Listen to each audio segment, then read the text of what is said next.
Hello friend, home classes में आपका स्वागत है। भारतीय प्राचीन काल के इतिहास में से हमने देखा था पाषाण काल, सिंधु सभ्यता। आज हम वैदिक सभ्यता पर डिस्कस करने वाले हैं। वैदिक सभ्यता का जो काल रहा वो 1500 बीसी से लेकर 600 बीसी तक माना जाता है।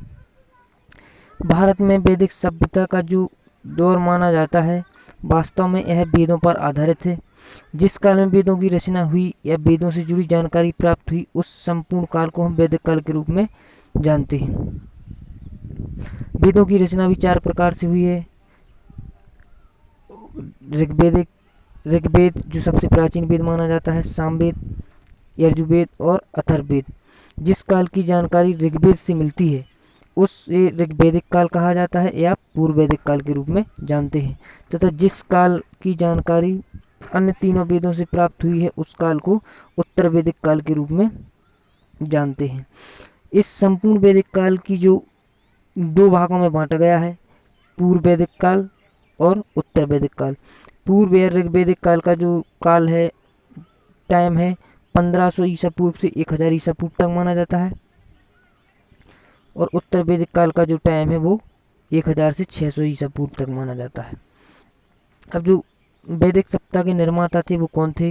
अब वैदिक सभ्यता का निर्माता आर्यों को माना जाता है।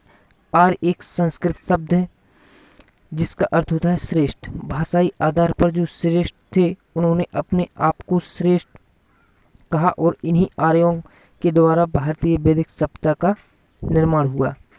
आर्यों के संबंध में अलग अलग धारणाएं प्रचलित हैं कि भारत में आर्य कहाँ से आए थे और भारत में इन्होंने वैदिक सभ्यता का विस्तार किया। तो जो अलग अलग मत हैं उनमें से किसने कहाँ का माना है, तो मूल्यवास में से मैक्स मूलर जी ने माना है कि आर्य मध्य एशिया से आए थे। डॉक्टर संपूर्णानंद ने माना है कि आल्स पर्वत क्षेत्र से जो यूरेशिया का भाग है वहाँ से आए थे। बाल गंगाधर तिलक आर्कटिक या उत्तरी ध्रुव बताते हैं। वहीं दयानंद सरस्वती जी तिब्बत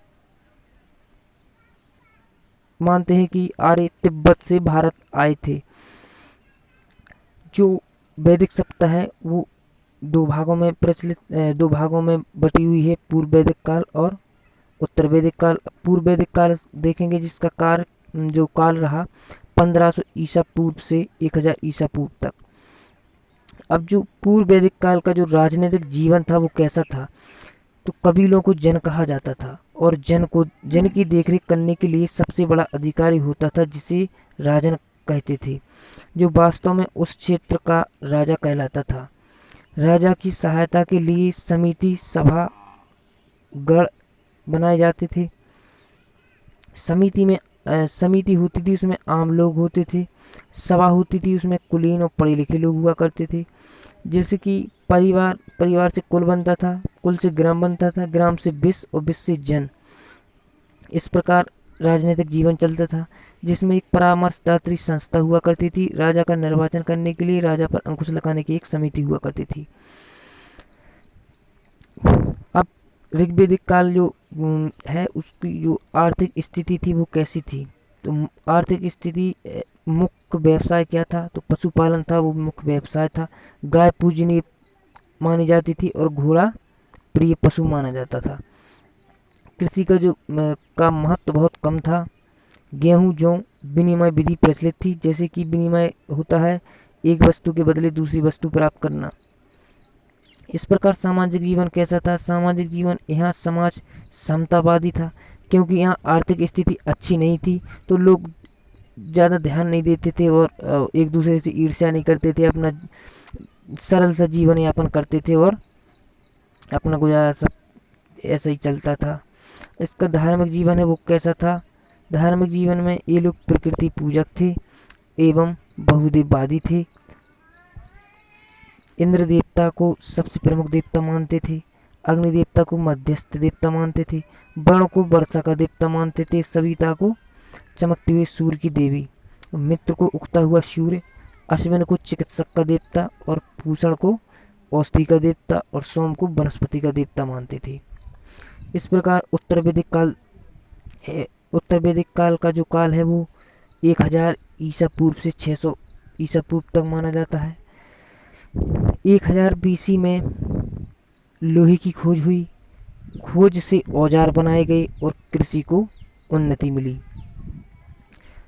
राजनीतिक जीवन कैसा था उत्तर वैदिक काल का? जन का आकार बड़ा हो गया था और इसको जनपद कहा जाने लगा था। राजा का महत्व बढ़ गया था। राजा की शक्ति में वृद्धि हो गई थी, अतः राजा का पद वंशानुक्रम हो गया था। कर व्यवस्था का विस्तार हो गया था। इसमें सेना का विस्तार हो जाने से लोहे के आविष्कार से नए नए अस्त्र शस्त्र बनाए जाने लगे थे। परिवर्तन होने जो ऋग्वैदिक काल उत्तर वैदिक काल है, उत्तर वैदिक काल में ऋग्वैदिक काल की अपेक्षा बहुत अधिक परिवर्तन देखने को मिलता है। अब जो सामाजिक जीवन है, समाज को 4 वर्गों में बांट दिया गया था, ब्राह्मण, क्षत्रिय, वैश्य और शूद्र। इस प्रकार गोत्र शब्द की उत्पत्ति हो गई थी।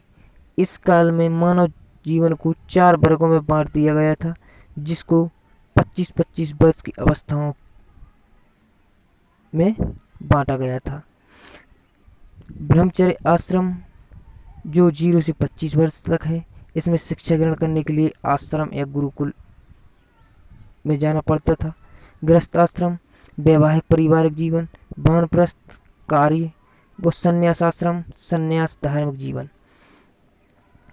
इस काल में स्त्रियों की स्थिति में गिरावट आई थी, जबकि पूर्व वैदिक काल में स्त्रियों की जो स्थिति थी वो उत्तर वैदिक काल की अपेक्षा बहुत अधिक अच्छी थी। धार्मिक कर्म कांडों में भाग नहीं दिया जाता था। पर्दा प्रथा की शुरुआत हो गई थी। मैत्री, गार्गी, कात्यायनी इस काल की विदुषी महिलाएं हैं। विवाह में परिवर्तन, अनुलोम विवाह, प्रतिलोम विवाह का प्रचलन शुरू हो गया था। अब जो उत्तर वैदिक काल है उसका आर्थिक जीवन कैसा था? इस काल का मुख्य जो व्यवसाय था वो कृषि हो गया था, क्योंकि जो ऋग्वैदिक काल में पशुपालन था और लोग कृषि पे ध्यान नहीं देते थे, कृषि नहीं करते थे और कुछ इतना कृषि का चलन नहीं था। उसमें व्यवसाय ही ज़्यादा मुख्य व्यवसाय माना जाता था। इसी में उत्तर वैदिक काल में लोहे के आविष्कार हो जाने से जंगलों को काटकर खेत बनाए गए और खेतों की साफ सफाई करने के लिए लोहे का प्रयोग किया गया। दूसरा व्यवसाय पशुपालन था। गाय प्रमुख थी।